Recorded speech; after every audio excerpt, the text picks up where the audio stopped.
Bismillahirrahmanirrahim. Assalamualaikum warahmatullahi wabarakatuh.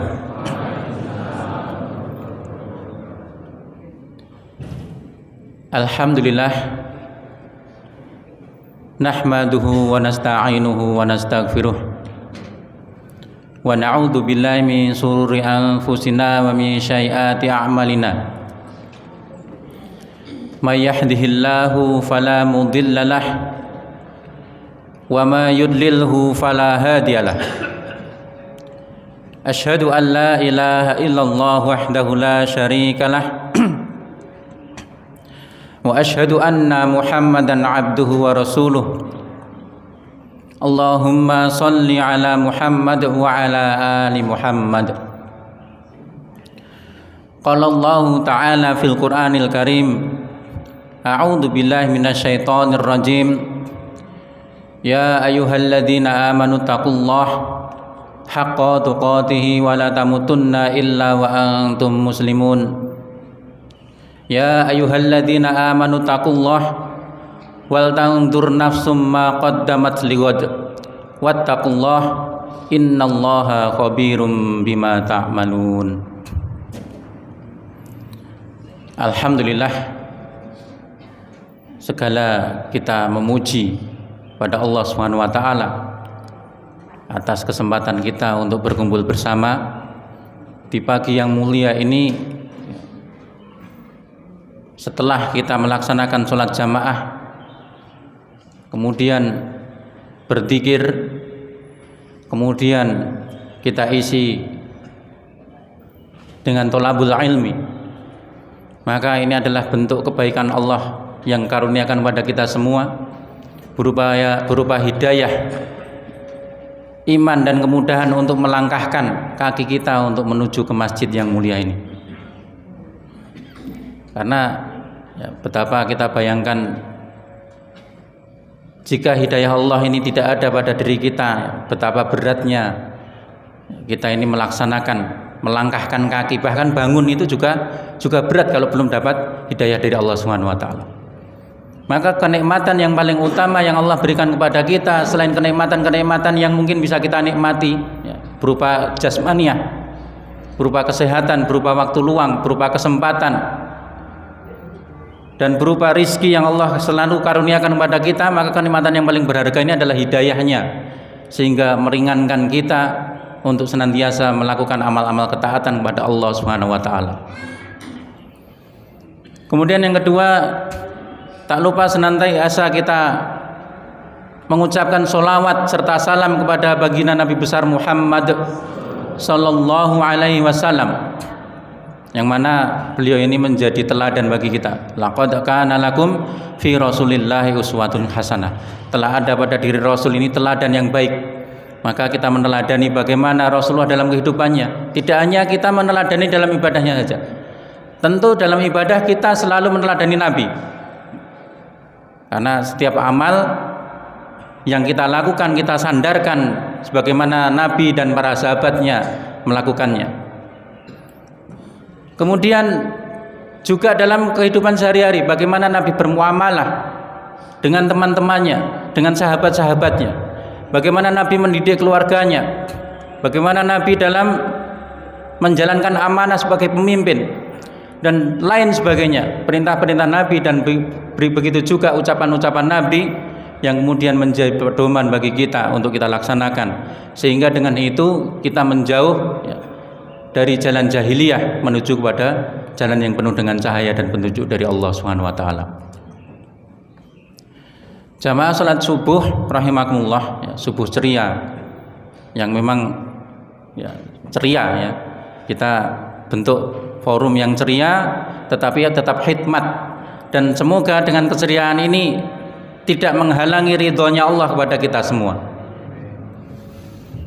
Bapak-bapak dan ibu-ibu, sebelum kita memulai, mungkin kalau ada yang belum kenal, saya memperkenalkan diri. Nama saya Syahril Hidayat Benowo Adiwibowo. Tadi agak sedikit keliru, pakai Benowo. Tadi kan nama Pangeran Benowo itu ada tapi bukan nama saya Jadi sedikit keliru, gak apa-apa Mungkin salah ngetik atau mungkin dikiranya mengikuti nama tokoh zaman lalu.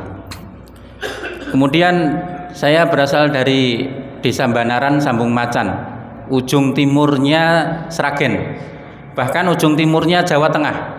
Rumah saya dari perbatasan Jawa Timur niku, ada Tugu Selamat Datang niku. Itu dari rumah saya kalau tidak salah paling 500 meter kelihatan. Jadi kalau saya jalan ke jalan raya, ya, Tugu Selamat Datang itu kelihatan. Sedangkan di sini Masaran itu ujung baratnya Sragen. Nah, jadi kalau Mas Fendi bilang dari ujung timur ke ujung barat, dari ujung barat ke ujung timur ya. Pucuk ke pucuk. Nah. Jadi ya, tadi sempat mepet waktunya ya. Rencana saya berangkat jam 3:30 kurang 5 menit ya, ternyata ada halangan ya, harus berangkat jam 3:30 lebih 7 menit ya. Delala yo kartu tole carry ya, carry tetap mulai sih. Tapi alhamdulillah sampai sini masih sempat ya, aminnya Al-Fatihah pertama ya, dengar aminnya Al-Fatihah pertama, agak kemerungsung juga tadi. Alhamdulillah ini bisa sampai dan berkumpul di sini, dan semoga yang saya sampaikan nanti bermanfaat utamanya untuk diri saya sendiri dan juga seluruh jamaah semuanya. Bapak-bapak, ibu-ibu, kalau kita melihat ya, zaman sekarang ini ya, orang sering mengatakan zaman akhir zaman ya, umat akhir zaman atau zaman wis tuwa, bumi ini wis tuwa ya. Orang-orang sering mengungkapkan hal itu untuk mengungkapkan keprihatinannya terhadap peristiwa-peristiwa yang terjadi pada masa sekarang. Ya, kalau kita lihat betapa kita lihat luar biasa kedzaliman merajalela di mana-mana. Dari skop geopolitik kita melihat berbagai peperangan ini nggak pernah berhenti. Ya. Dan hampir setiap peperangan ini kaum muslimin menjadi korbannya. Ya, di Gaza baru kemarin terjadi gencatan senjata. Belum selesai istirahat kita dengan berita-berita di Gaza, kemudian terjadi pembantaian di Sudan yang juga korbannya adalah kaum muslimin sendiri. Ya, ini bentuk-bentuk perhatian kita yang luar biasa yang terjadi. Maka orang-orang sering mengatakan dunyone wis tuwa. Ya, akhir zaman. Banyak terjadi huru-hara, banyak terjadi kedzaliman yang merajalela. Bapak-bapak, ibu-ibu yang semoga dirahmati oleh Allah SWT. Kemudian kalau kita kembali pada skop yang lebih sempit di negeri kita ini ya, mengamati peristiwa-peristiwa yang terjadi di negeri kita ini, sekarang kalau kita membaca berita juga semakin miris. Setiap kita membuka media sosial, yang biasa membuka media sosialnya untuk berita ya, biasanya nanti algoritma media sosial itu kalau biasanya bukanya berita nanti keluarnya berita di wallnya itu, kalau di Facebook atau Instagram dan lain-lain sebagainya. Tapi nek biasa membuka drakor ya metune drakor. Nah, ngoten niku. Kalau kita sering membuka berita atau sering membuka tausiah itu kan nanti keluarnya begitu. Ini kita melihat bahwa setiap hari tidak ada henti-hentinya kita mendapatkan berita-berita negatif yang juga menimpa negeri kita ini. Ya, baik dari kalangan yang sudah tua-tuanya, ya, pejabat dan lain sebagainya. Ya, berita-berita korupsi di mana-mana hampir setiap hari menghiasi media kita. Dan kalau dulu korupsi ini paling levelnya ratusan juta, ya, miliar kan begitu. Saniki triliunan niku wis biasa setiap hari kita dengar. Dulu zaman saya kecil itu ada mega korupsi Golden Cake Group itu kalau nggak salah. Edi Tansil, terus saya kemudian dereng, mboten. Nah, niku sampai berita nggak pernah leren, berita itu jam itu nggih. Ada berita jam 7 itu. Diberitakan setiap hari ada beritanya. Ya, Edi Tansil kabur, ya, diduga ke Taiwan atau kemana itu dulu. Tapi sekarang kita biasa mendengar berita korupsi bertriliun-triliun ini biasa setiap hari. Bahkan seolah-olah karena terbiasa menjadi maklum. Nah, ini dari kalangan yang agak tua-tua, pejabat-pejabatnya. Kemudian dari kalangan remaja, pemudanya kita dapati berita-berita yang beredar, yang kita lihat. Ya, kalau enggak kemudian ya, apa itu? Pelanggaran-pelanggaran adab di sekolah minimal itu paling ringan ya. Merokok di sekolah itu mungkin pelanggaran paling ringan zaman sekarang. Sekarang ini sudah mulai marak mereka melakukan perzinaan dan hidup bersama. Ya, istilahnya sekarang itu agak keren. Kalau dulu kita nyebut orang yang hidup bersama tanpa ikatan pernikahan apa sebutannya? Kumpul kebo. Saat ini apa? Living together. Nah, rada keren ya toh. Cara didengarkan di telinga itu agak keren, tetapi sebenarnya lebih bobrok lagi. Ya, bukan begitu. Jadi moral akhlak bangsa kita ini juga mengalami degradasi dan dekadensi yang luar biasa. Mulai dari anak-anak sekolah kita, kemudian mulai dari pemuda-pemudanya, mulai dari ya, mungkin kalau sudah naik ke atas sedikit, memegang jabatan sedikit, mulai dari para pemangku jabatan dan lain sebagainya. Degradasi moral yang luar biasa parah menimpa kita. Setiap hari kalau enggak berita pembunuhan, ya, berita perselingkuhan, gitu, nggih mboten. Nah, pembunuhan, perselingkuhan, ya, kemudian macam-macam ya, banyak sekali. Sampai saya itu enggak habis pikir kok bisa begini ya Allah negeri kita ini. Maka kemudian kalau kita refleksikan hal semacam ini, ya, dan ini marilah ini betul-betul menjadi refleksi bagi kita masing-masing ya. Saya yakin ya mayoritas yang ada di sini sudah berkeluarga. Yang belum berkeluarga insya Allah juga akan berkeluarga. Jadi marilah ini kita jadikan refleksi betapa moralitas ya, negeri kita ini sudah betul-betul mengalami dekadensi dan degradasi yang luar biasa parahnya.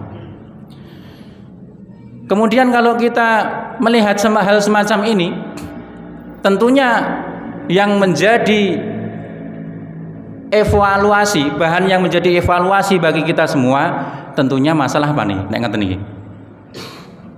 Masalah pendidikan. Ya, pendidikan ini betul-betul menjadi evaluasi yang perlu kita evaluasi secara komprehensif.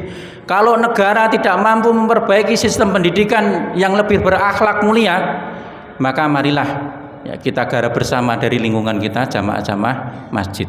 Ya, karena terkadang ya negara ini memang terlalu banyak birokrasi yang rumit, sehingga untuk menjadikan pendidikan bisa lebih fokus pada akhlak mulia ini betul-betul luar biasa beratnya perjuangannya.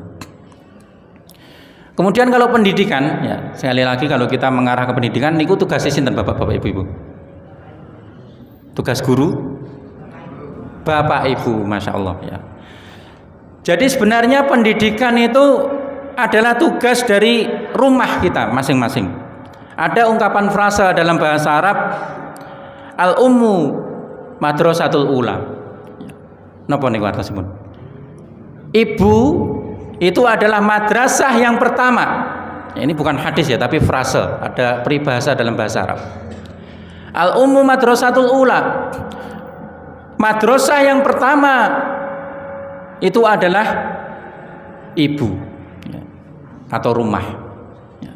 Maka kalau kita terjemahkan tidak secara tekstual, ya, yang disebut al-ummu ini bukan semata-mata ibu saja, tetapi adalah rumah kita masing-masing.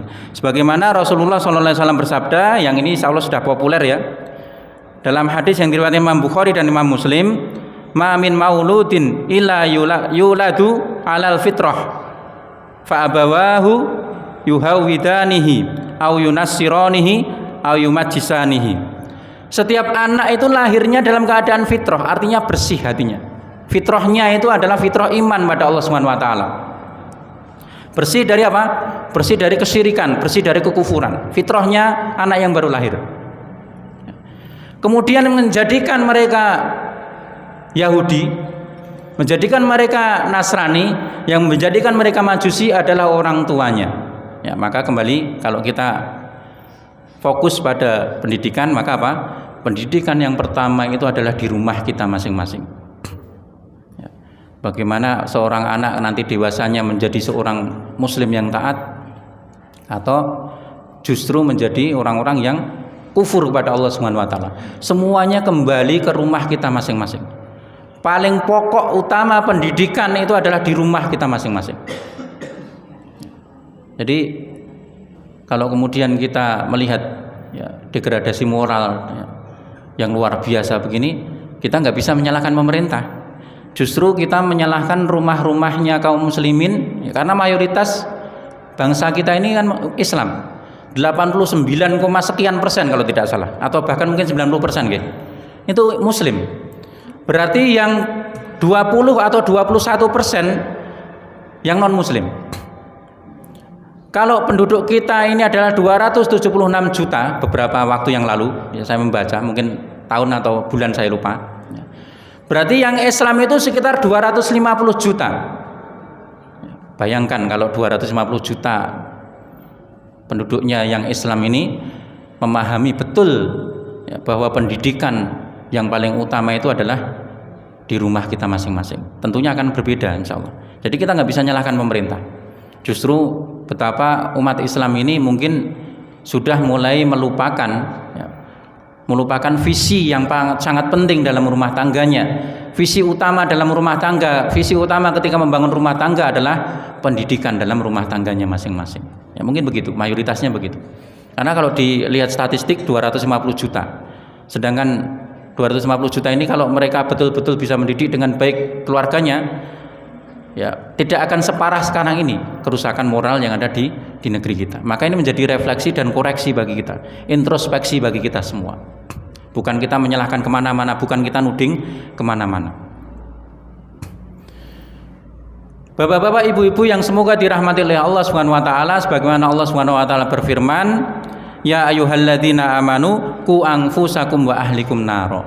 Ya, maka kita sedikit lebih memerinci lagi permasalahan ini.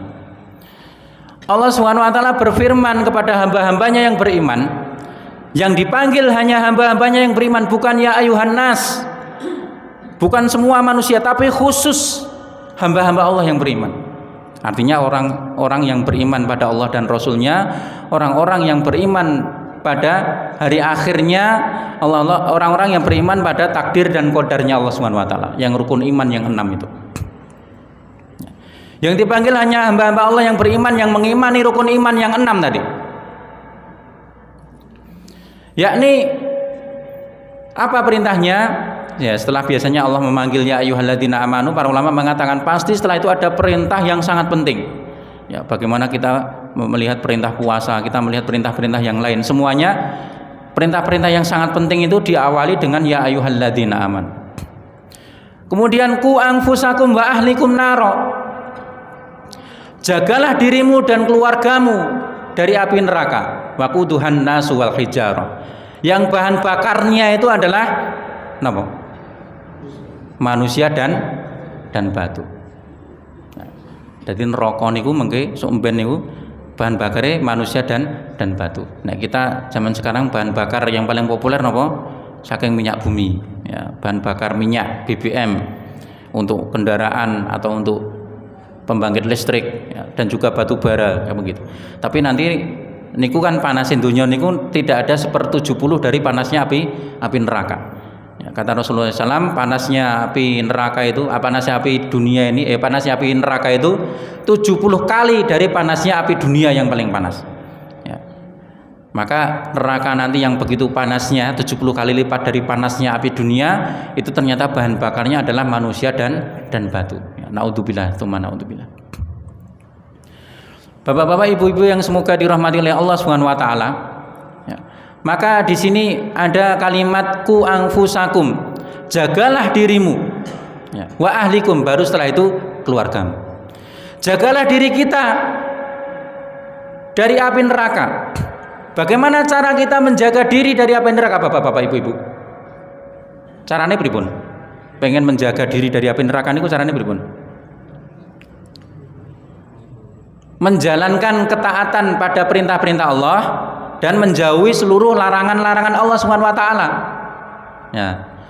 Maka cara kita menjaga diri kita dari api neraka adalah dengan amaliyah kita. Amal ketaatan kita kepada Allah dan amal ketakutan kita untuk melaksanakan larangan-larangan Allah, menjauhi segala apa yang dilarang oleh Allah Subhanahu wa taala. Ya, ini yang pertama. Kemudian setelah kita bisa menjaga diri kita, maka kemudian perintahnya selanjutnya adalah menjaga keluarga kita. Keluargamu. Ya. Maka ini ada banyak pemahaman yang luar biasa mendalamnya. Ya. Banyak pemahaman yang luar biasa mendalamnya. Seorang tabi'in, ya, ulamanya tabi'in yaitu bernama Qatadah. Qatadah itu adalah ulamanya tabi'in, muridnya Ibnu Abbas radhiyallahu taala anhu. Ya. Murid utamanya Ibnu Abbas. Ya. Jadi Ibnu Abbas punya beberapa murid utama, ya, salah satunya adalah Qatadah ini. Seorang tabi'in besar Qatadah, yaitu ketika menafsirkan ku anfusakum wa ahlikum naro ini mengatakan, yakni hendaklah engkau memerintahkan mereka untuk berbuat taat kepada Allah dan melarang mereka dari berbuat durhaka kepadanya, dan hendaklah engkau menerapkan perintah Allah kepada mereka dan perintahkan dan bantulah mereka untuk melaksanakannya. Apabila engkau melihat mereka berbuat maksiat kepada Allah, maka peringatkan dan cegahlah mereka. Jadi bagaimana cara kita menjaga keluarga kita dari api neraka? Kalau tadi menjaga diri kita sudah, maka bagaimana cara menjaga keluarga kita dari api neraka? Qatadah mengatakan, hendaklah kita memerintahkan keluarga kita untuk berbuat ketaatan kepada Allah Subhanahu wa taala, senantiasa melakukan amal-amal ketaatan. Amal ketaatan apa mawon? Ya, tentu sholat 5 waktu, puasa Ramadan, puasa yang wajib, kemudian ya, zakat, haji, umroh dan lain sebagainya. Ini yang paling utama. Kemudian setelah itu yang disunahkan, sholat sunnah, puasa sunnah dan lain sebagainya. Perintahkan pada keluarga kita untuk melaksanakan amal-amal ketaatan kepada Allah dan melarang mereka dari berbuat durhaka kepada Allah, melarang mereka dari perbuatan-perbuatan kemaksiatan.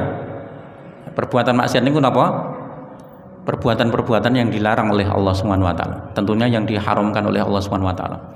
Baik dari makanan, minuman, kemudian dari perbuatan-perbuatan yang melanggar dan lain sebagainya.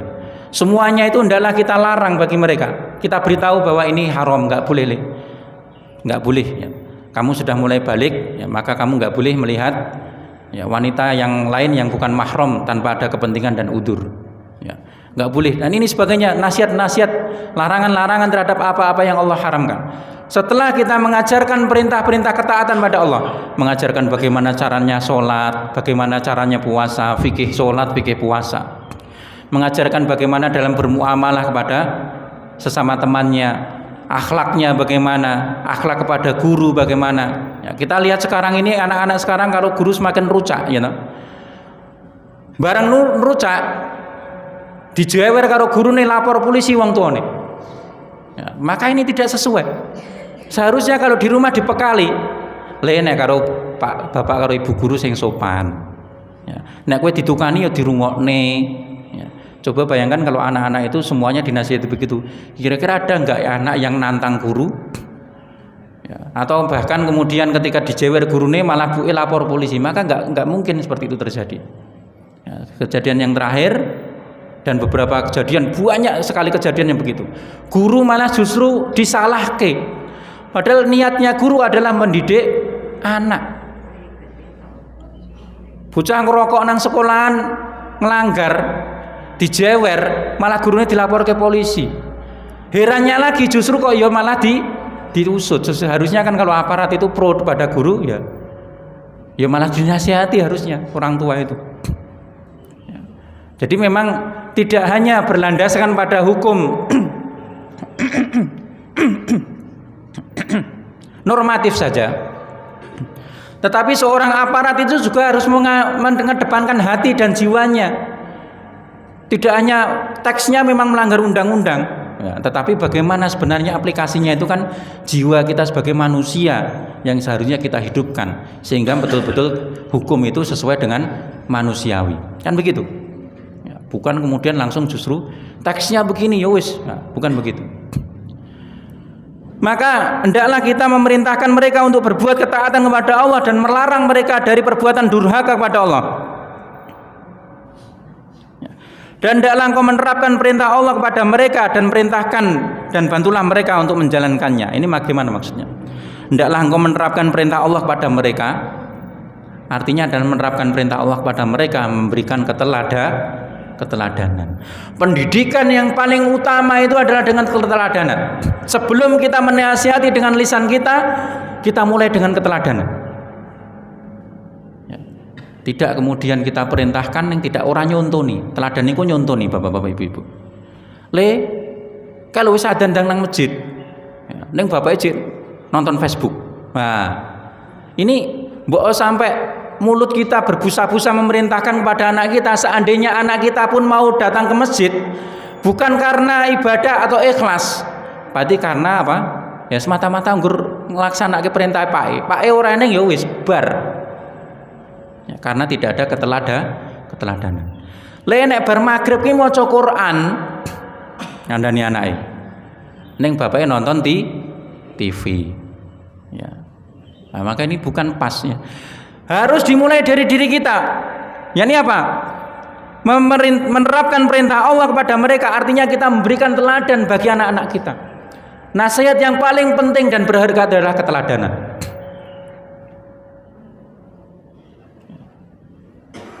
Ngaji, neng bapaknya ngaji. Ayo nang masjid neng bapaknya wis nganggo sarung, kurung adzan, rampung adzan, kemudian wudu, bapaknya wis nganggo sarung. Ayo nang masjid, bapaknya wis nganggo sarung, wis nganggo klambi, nganggo kupluk. Ayo nang masjid. Maka anaknya akan berbeda. Atau orang tua yang ngajak anaknya sholat tahajud, kemudian anaknya digugah ya ratangi ya wis, ya namanya sunnah, maka kita nasihatkan dan kita usahakan saja. Ya. Tapi kemudian ketika anak ngelilir delalah, ngerti bapaknya tahajud, tertanam dalam hatinya, nanti ketika mungkin dia sadar, semangatnya itu luar biasa. Tapi beda kalau dipaksa diunak-unak itu seneni, neng pake ora nyontoni. Mungkin anak kita akan melaksanakan perintah kita, tetapi ketika bapaknya tidak ada, mereka akan lepas bebas keluar dari penjara. Nah, niki keteladan ini sangat penting, bapak-bapak, ibu-ibu. Jadi mari nek nggur teladan tok ora karo ngandani nggih mboten lengkap. Harus dengan ngandani. Ayo le nang masjid le. Ya, salat nang masjid ki keutamaannya begini kita jelaskan. Ning bapake wis sarungan, wis siap-siap mangkat nang masjid. Le ngaji. Setiap ayat Al-Qur'an yang kamu baca itu keutamaannya begini. Pahalanya ini. Ya. Ning bapake ya nyekel Quran, ora nyekel HP. Ya nek nyekel HP ngaji mboten ana apa saniki kan ngaji teng HP kan saged gitu. Ya. Nyekel HP ning ngaji, gitu. Ora nyekel HP ning buka Facebook. Ya, bapak-bapak itu kan yang agak tua Facebook, nek anak-anak yang muda itu kan Instagram. Nah ini kan. Nek zaman-zaman yang jamaah ini kayaknya masih Facebook mungkin ya. Ya. Kalau anak-anak muda Instagram atau malah blas gitu. Sing sepuh-sepuh niku, tapi yang sepuh saniki ya YouTube kali Facebook kok katanya kok. Wong bapak kula niku nggih sok buka YouTube, buka Facebook. Ya walaupun sing dibuka ya sering ngaji gitu. Ngaji kali lucu-lucunan biasanya ngonten niku. Ya. Maka itu contoh dan keteladanan. Keteladanan saja kurang cukup. Harus dengan anjuran lisan, perintah. Ya, kalau tadi yang pertama perintahkan, ajarkan, ya. Kemudian apa? Berikan keteladan. Kemudian yang ketiga apa? Dan bantulah mereka untuk menjalankannya. Niku maksudnya pripun bapak-bapak, ibu-ibu? Diajari. Nek ora iso ngaji ya diajari ngaji. Nek bapake ora sabar ngajari ngaji, dijak diterke nang TPA. Diterke nang TPA. Ya. Diajari ngaji. Ya. Bantulah mereka untuk melaksanakannya. Sing ora iso salat diajari sholat, maka keluarga yang paling bagus itu adalah dia mengajarkan anaknya sholat. Bayangkan bapak-bapak, ya, amal jariah yang sangat luar biasa yang akan mengalirkan pahala yang tiada habisnya itu adalah salah satunya ilmu yang bermanfaat. Bayangke nek anake dhewe niku sholat sing ngajari guru MIM, ngaji sing ngajari guru TPA, maca Al-Fatihah sing ngajari guru TPA, berdoa sing ngajari guru TPA karo guru MIM, nek sekolah teng MIM gitu. Terus bapake entuk napa niku? Lah sampeyan sing panen pahala sinten? Guru TK-ne, guru MIM-e karo guru TPA. Ya sebaiknya tentunya orang tua itu juga belajar agar bisa untuk mengajari anak-anaknya. Ya, sehingga keluarga itu semangatnya adalah untuk thalabul ilmi, ya, mempelajari agama kita dan bersama-sama melaksanakan agama kita. Di rumah itu begitu. Visi utama rumah adalah untuk mencapai surga bersama-sama, kan begitu? Nah, cara mencapai surga bersama-sama, maka kehidupan dalam rumah tangga ini terwarnai, visi utamanya adalah surga, berarti terwarnai dengan amal-amal soleh, semangat. Ya, nemu hadis tentang ini, maka dipelajari hadisnya. Jebule hadis begini le. Nah, dijak diskusi anaknya. Ya, akhirnya dalam rumah itu semangatnya adalah semangat untuk menggali syariat ini. Ya, berbeda nek kemudian mulai nang omah, ya bapaknya mulai kerja sing dicekel HP. Anaknya main game. Ya, ibuke wis mbuh ngopo gak ngerti. Ya, kan begitu. Bendino ketemu tapi tidak ada komunikasi sama sekali, maka ini rumah tangga yang bagaimana ini? Rumah tangga semacam apa seperti ini? Ketemu dalam satu rumah tetapi tidak pernah sama sekali ngobrol membahas tentang syariat, tidak pernah ngobrol tentang tujuan kehidupan. Dewi iki tujuannya apa toh? Masuk surga kan ngono. Tujuannya wong urip niku napa? Mlebu surga gitu. Tujuan paling tingginya kan itu. Ya. Kan mboten enten sing tujuane masuk neraka kan? Mboten nggih? Ya kudune mboten. Nah, tujuan kita kan masuk surga. Berarti bagaimana cara kita mencapai tujuan itu bersama-sama adalah dengan membangun rumah tangga kita diwarnai dengan ilmu syar'i dan semangat untuk menegakkan syariat Islam. Ya. Maka itulah nanti yang menjadi keluarga yang sakinah, mawaddah, warahmah. Kan begitu.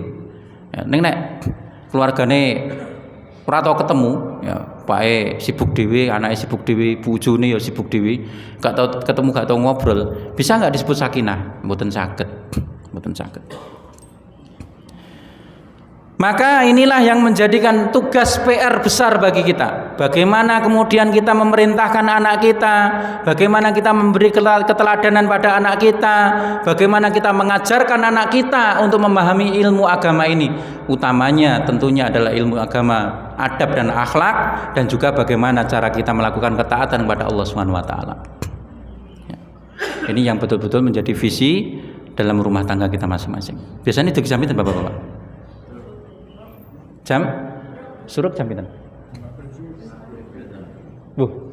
Waduh lagi separuh nih berapa nih? Nggih. 57. Oh 5 lebih 7, nggih. Ya, saya cepatkan. Maka itu ya yang menjadi visi rumah tangga. Kemudian ternyata itu semua ada konsekuensinya Bapak-bapak Ibu-ibu. Ada konsekuensinya. Jadi seseorang itu ketika membangun rumah tangganya itu ada konsekuensinya. Ya, sebagaimana hadis, yang ini hadisnya tidak saya bacakan secara lengkap karena cukup panjang. Yang diriwayatkan Imam Bukhari dan Imam Muslim. Kullukum ra'im famas'ulun an ra'iyatihi. Setiap pemimpin itu akan dimintai pertanggungjawaban atas apa yang dipimpinnya. Setiap pemimpin itu akan dimintai pertanggungjawaban atas apa yang dipimpinnya. Warrajulu ra'im ala ahli baitihi wa huwa mas'ulun anhum. Seorang laki-laki atau bapak, ya ini rajulun ini kan laki-laki. Ya. Warrajulu ya, dan laki-laki, yang dimaksud laki-laki ini adalah bapak rumah tangga. Karena di sini yang konteksnya adalah pemimpin. Ya. Kalau dibaca hadis sebelumnya kan setiap kali adalah pemimpin kan begitu. Warrajulu ra'im ala ahli baitihi. Seorang laki-laki adalah pemimpin bagi keluarganya. Wa huwa mas'ulun anhum, dan akan dimintai pertanggungjawaban atas keluarga yang dipimpinnya ini. Bapak-bapak, ibu-ibu, kira-kira pertanggungjawabannya apa nih? Soal apa?